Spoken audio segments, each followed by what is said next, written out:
कि आप ऑर्गेनिक सब्जियां तो लेके जा रहे हैं, लेकिन जो आपके कुकवेयर हैं वही आपकी बीमारियों का कारण बन रहे हैं। सबसे दुख की बात तो ये है कि जो सबसे पॉपुलर कुकवेयर हैं वही सबसे ज़्यादा नुकसानदायक हैं। तो जो एल्युमिनियम है ये एक बहुत तगड़ा न्यूरोटॉक्सिक है।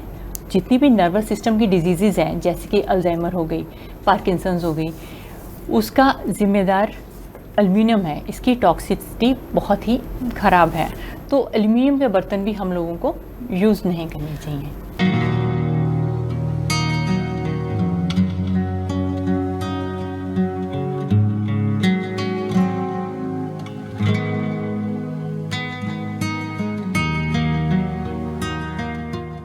नमस्कार, D5 चैनल हिंदी देख रहे दर्शकों का मैं वंदना स्वागत करती हूँ।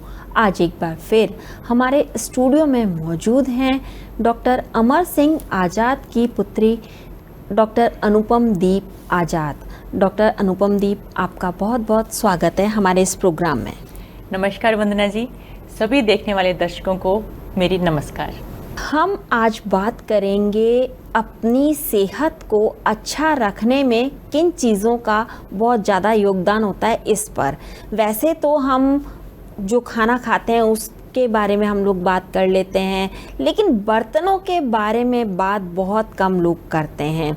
तो आज हम बात करेंगे कि आपको अपनी सेहत अगर अच्छी रखनी है तो किन बर्तनों में खाना पकाना चाहिए, कौन से बर्तन आपकी सेहत के लिए अच्छे हैं और कौन से बर्तन आपकी सेहत के लिए हानिकारक हैं। आज हम इसी विषय पर चर्चा करेंगे। तो आप हमें सबसे पहले ये बताइए कि वैसे तो लोग जब बहुत ज़्यादा पैसा खर्च करते हैं अपनी सेहत को अच्छा रखने के लिए, मैं ये नहीं कह रही हूँ कि वो बर्तन अच्छे से अच्छे नहीं खरीदते हैं, बर्तन भी बहुत अच्छे से खरीदते हैं, जिनमें सबसे पहला नाम आता है नॉन स्टिक कुकवेयर्स का, जो कि बहुत ज़्यादा चल रहे हैं। खाना जिनके अंदर बिल्कुल नहीं चिपकता है, इस वजह से लोग उसे ज़्यादा खरीदते हैं। लेकिन ये सेहत को कितना नुकसान पहुँचाता है? जी वंदना जी, हम लोग आज बात करेंगे कुकवेयर के बारे में। हमारे पास पेशेंट आते हैं, ऑर्गेनिक सब्जियां महंगी महंगी कोई अपने फार्म में उगा रहा है, कुछ लोग मिलके कोई ज़मीन लेके ऑर्गेनिक खेती करना चाह रहे हैं। वो लोग खुश होते हैं कि हाँ ऑर्गेनिक चीज़ें खा रहे हैं, लेकिन किस तरह के बर्तनों में खाना पकाना चाहिए इसके बारे में अवेयरनेस होना बहुत ज़रूरी है। कहीं ऐसा ना हो कि आप ऑर्गेनिक सब्जियां तो लेके जा रहे हैं, लेकिन जो आपके कुकवेयर हैं वही आपकी बीमारियों का कारण बन रहे हैं। और वंदना जी, सबसे दुख की बात तो ये है कि जो सबसे पॉपुलर कुकवेयर हैं वही सबसे ज़्यादा नुकसानदायक हैं। मैं नॉन स्टिक कुकवेयर की बात कर रही हूँ। इसके बारे में बात करने से पहले इसकी हिस्ट्री के बारे में जानना बेहद ज़रूरी है कि ये नॉन स्टिक आए कहाँ से। दोस्तों, 1940s में जब वर्ल्ड वार 2 का माहौल चल रहा था, तो एक साइंटिस्ट किसी कंपनी के लिए काम करते थे। उनको एक ड्यूटी मिली कि आपने नॉन कोरोसिव कूलेंट फ्रिज के लिए खोजना है। तो वही खोज रहे थे, तो उनको एक मटेरियल मिला जिसका नाम है पॉलीटेट्राफ्लोरोइथिलीन। तो उनको ये मटेरियल बड़ा वंडरफुल लगा कि ना तो ये चिपकता था, नॉन कोरोसिव था और हीट और कोल्ड दोनों को बहुत अच्छा विथस्टैंड कर रहा था। तो इस मटेरियल को लेके नॉन स्टिक कुकवेयर की शुरुआत हुई। हम लोगों को भी नॉन स्टिक बहुत पसंद आया। तेल कम लगता है, कुछ चिपकता नहीं है और सफाई भी कितनी इजीली हो जाती है। तो नॉन स्टिक तभी से पॉपुलर हो गया। और एक बात मैं आपको और बता दूं, ये जो मटेरियल था ये एटॉमिक बॉम्ब बनाने में भी यूज़ हुआ था, क्योंकि इसकी एंटी कोरोसिव प्रॉपर्टीज़ हैं। तो इस तरह से जो नॉन स्टिक की शुरुआत हुई। ये जो नॉन स्टिक के मटेरियल हैं ये PFA ग्रुप को बिलोंग करते हैं। PFA में भी अगला ही कंपाउंड है PFOA, हम लोग नामों पे नहीं जाते। तो PFOA पे बड़ी रिसर्च हुई जब ये मार्केट में लॉन्च हुआ, तो ये क्लियर हो गया कि ये बहुत तगड़ा कार्सिनोजेनिक है जो कैंसर प्रोड्यूस करता है। ये बहुत तगड़ा ऐसा मटेरियल है जो लिवर और किडनीज को इफ़ेक्ट करता है। तो 2019 में इसको फेज आउट कर दिया गया 180 देशों में। फिर कंपनियों ने क्या किया, पीएफए ग्रुप में ही दूसरे मटेरियल, दूसरे केमिकल लेके एक और उन्होंने बना दिया, क्योंकि कंपनीज की कोई लायबिलिटी नहीं है कि वो क्या मार्केट में उतार रही हैं, उसको वो पहले प्रूफ करें कि ये ह्यूमन कंजप्शन के लिए, ह्यूमन यूज़ के लिए अच्छा है या नहीं। तो नेक्स्ट वो मार्केट में उतर गया और अभी भी हम लोग नॉन स्टिक को यूज़ कर रहे हैं। तो जो नॉन स्टिक का मटेरियल, जो ऊपर उसकी कोटिंग होती है, वो पीएफए मटेरियल से बनी होती है। जैसे कि मैंने बताया, बहुत तगड़ा कैंसर एजेंट है ये, आपके सारे ऑर्गन्स को इफ़ेक्ट करता है। एक तो ये इसका डायरेक्ट इफ़ेक्ट होता है। दूसरा इफ़ेक्ट होता है इसकी जो टॉक्सिक फ्यूम्स होती हैं। तो अगर ये जो अपना बर्तन है, ये अगर गैस पे पड़ा है और ये 5 मिनट हीट होगा तो ये 700 डिग्री सेल्सियस के टेम्परेचर पे पहुंच जाता है और ये टॉक्सिक फ्यूम्स देता है। ये टॉक्सिक फ्यूम्स जो हैं हवा में फैलती हैं। और एक बात मैं और बता दूं, पीएफए का एक और नाम है, वो नाम है फॉरएवर केमिकल्स। मतलब ये ऐसे केमिकल हैं जो एक बार आ गए, निकल गए, तो ये एनवायरनमेंट, ये हमारी इकोलॉजी को छोड़ेंगे नहीं, ये हमेशा रहेंगे। इसीलिए इनको फॉरएवर केमिकल कहा जाता है। तो हम लोग बात कर रहे थे टॉक्सिक फ्यूम्स के बारे में। तो ये जो फ्यूम्स हैं, ये जब फैली, ये जहाँ कंपनी थी उसके आसपास जो एरियाज था, वहाँ के जो बर्ड्स हैं वो गायब होने शुरू हो गए। तो लोगों ने भी देखा ये बर्ड्स को क्या हो रहा है, और उन्होंने ये भी नोट किया कि जो अराउंड एरिया है वहाँ पे भी बहुत अजीब अजीब बीमारियाँ हो रही हैं, कैंसर्स बढ़ रहे हैं, थायराइड की बीमारियाँ हो रही हैं, ऑटोइम्यून डिजीज़ हो रही हैं। उन्होंने कंपनी को स्यू भी किया। तो इन शॉर्ट मैं ये बताने की कोशिश कर रही हूँ कि जो फ्यूम्स हैं, जो पंछी मार सकती है, वो आपके लंग्स को क्या करेगी, आपने कभी सोचा है? दोस्तों, जो कन्वीनियंस है वो हम लोगों को किस कॉस्ट पे मिल रही है, इस पे सोचना बेहद ज़रूरी है। जी, आपने बताया कि नॉन स्टिक से काफ़ी सारी बीमारियां भी होती हैं, जिसमें कैंसर सबसे पहले नंबर पर है। इसके अलावा थायराइड और भी बीमारियां हो सकती हैं, थायराइड जैसी हार्मोन से रिलेटेड बीमारियां होती हैं। तो क्या इसका हमारे जीवन में आना और इसका पूरी तरह से बंद होना ज़रूरी नहीं हो गया है? जी वंदना जी, ये नॉन स्टिक जो हैं पूरी तरह से बंद होने चाहिए, लेकिन वही बात है सप्लाई और डिमांड वाली, जब तक डिमांड रहेगी ये बंद नहीं होंगे, ये ऐसे ही चलते रहेंगे। तो आगे हम लोग कुछ और कुकवेयर्स के बारे में बात करते हैं।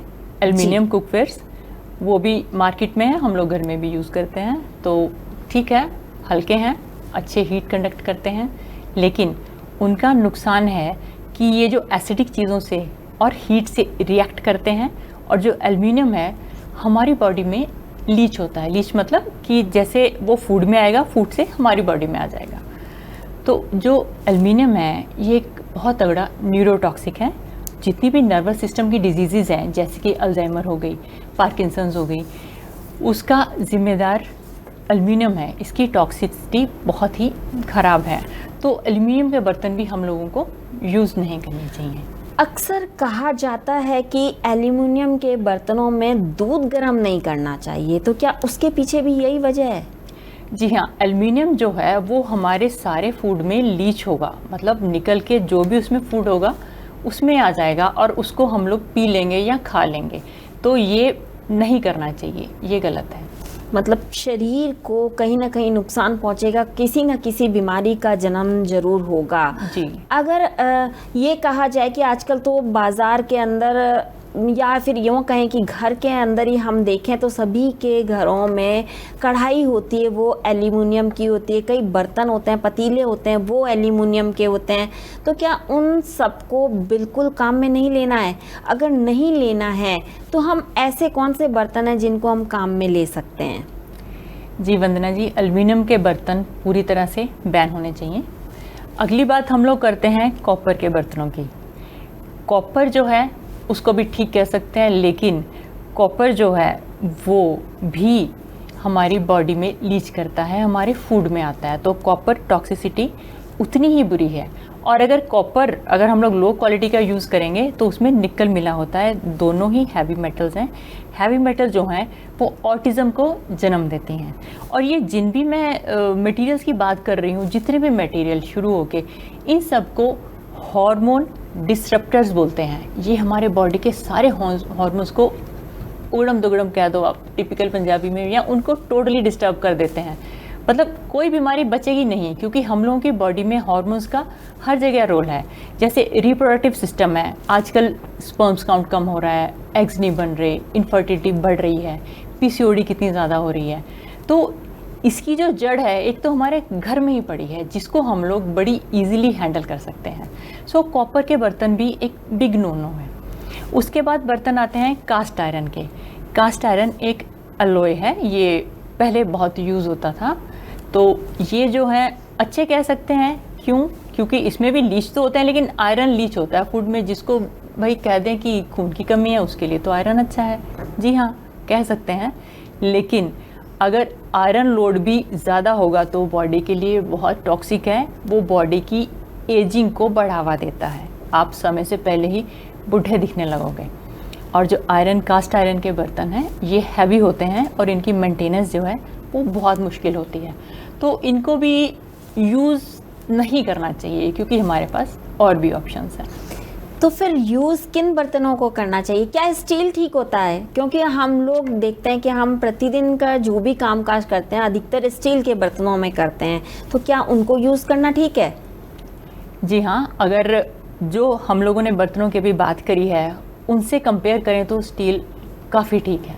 जो स्टील है ये हमारी बॉडी में, हमारे फूड में लीच नहीं करता। हाँ, इसमें थोड़ा सा निकल होता है, लेकिन वो बॉडी में नहीं आता। स्टील में ध्यान क्या रखना होता है कि इसको कोई भी तेज़ केमिकल से साफ़ ना करें, और कोई तेज़ स्क्रब भी ना करें, उसको बहुत हल्के स्क्रब से साफ़ करना चाहिए, तो वो निकल जो है हमारे फूड में नहीं आएगा। इसका नुकसान ये है कि ये नॉन स्टिक नहीं है, इसको मैनेज करने में, इसमें कुछ बनाने में दिक्कत होती है, लेकिन स्टील कंपैरेटिवली अच्छा होता है। आजकल हमने देखा है कि सेरेमिक बाउल्स हैं, ग्लासेस हैं, मतलब सेरेमिक से बने बर्तन भी बहुत ज़्यादा फैशन में हैं, तो क्या इनका उपयोग करना ठीक होता है? वंदना जी, जो सेरेमिक है ठीक है, इसकी कोटिंग भी अच्छी है, लेकिन अच्छी क्वालिटी का सेरेमिक बर्तन मिलने बहुत मुश्किल है, क्योंकि मार्केट में धोखाधड़ी बहुत चल रही है। सेकेंडली, ये बहुत कॉस्टली होते हैं, एक आम इंसान इनको अफोर्ड नहीं कर सकता। इनकी जो मेंटेनेंस है वो भी मुश्किल है, डिसकलर हो जाते हैं, क्रैक हो जाते हैं। और अगर लो क्वालिटी सेरेमिक होगा तो उसमें फिर से निकल, जो कि एक बड़ी टॉक्सिक हैवी मेटल है, वो उसमें पक्का होगी। तो ceramic is also a no no. कई बार कहा जाता है कि जो पीतल के बर्तन हैं उनके अंदर खाना पीना फ़ायदेमंद होता है। ख़ास तौर से ये कहा जाता है कि आप रात को पानी रखें उसके अंदर और सुबह पिएं तो वो आपके लिए बहुत अच्छा होता है। तो क्या वाकई पीतल के बर्तनों में खाना पीना अच्छा होता है? जी हाँ वंदना जी, अब इंडियन पॉपुलेशन के पास जो चॉइस बची हैं वो दो चॉइसेस हैं। एक तो पीतल के बर्तन हैं, थोड़े कॉस्टली होते हैं, इतने कॉस्टली नहीं, हम लोग अफोर्ड कर सकते हैं। इनकी बस एक ही दिक्कत है कि इनको बार बार कलई करवाना पड़ता है, अदरवाइज़ खाना पकाने के लिए ये बहुत ही अच्छे हैं। और एक लास्ट और सबसे बेस्ट ऑप्शन, मिट्टी के बर्तन। मिट्टी जहाँ से हम पैदा हुए हैं और जहाँ पे जाके फिर से मिल जाना है, उसके बर्तन। तो मिट्टी के बर्तन में जो खाने की न्यूट्रिशन है वो 100% मेंटेन रहती है। हाँ, समय ज़रूर लगता है। शुरू में जिसको मिट्टी के बर्तन यूज़ करने नहीं आते उनको थोड़ा मुश्किल होगी, शुरू में शायद बर्तन गैस पे रखे तो टूटे भी, लेकिन ये इसके वर्थ हैं। और इसमें एक बात ध्यान देने वाली ये है कि अगर आप मिट्टी के बर्तन यूज़ करना चाहते हो तो आप सिर्फ चाक वाले बर्तन यूज़ करें। जो मोल्ड वाले बर्तन हैं उनमें बहुत सारे केमिकल्स मिलाए होते हैं, वो बर्तन आपको यूज़ नहीं करने चाहिए। तो स्पेशली आप मिट्टी के बर्तन यूज़ करें, चाक वाले बर्तन यूज़ करें, ये हम लोगों के लिए बेस्ट ऑप्शन है। तो अगली बार जब भी आप बाज़ार जाएं तो बर्तनों का चुनाव सही ढंग से करें, वरना ये आपकी सेहत पर सीधा असर डालते हैं। डॉक्टर अनुपम दीप आज़ाद, आप यहाँ आए, आपका बहुत बहुत धन्यवाद। Thank you Vandana ji, thank you. अगले एपिसोड में आपसे फिर मुलाकात होगी, तब तक के लिए नमस्कार।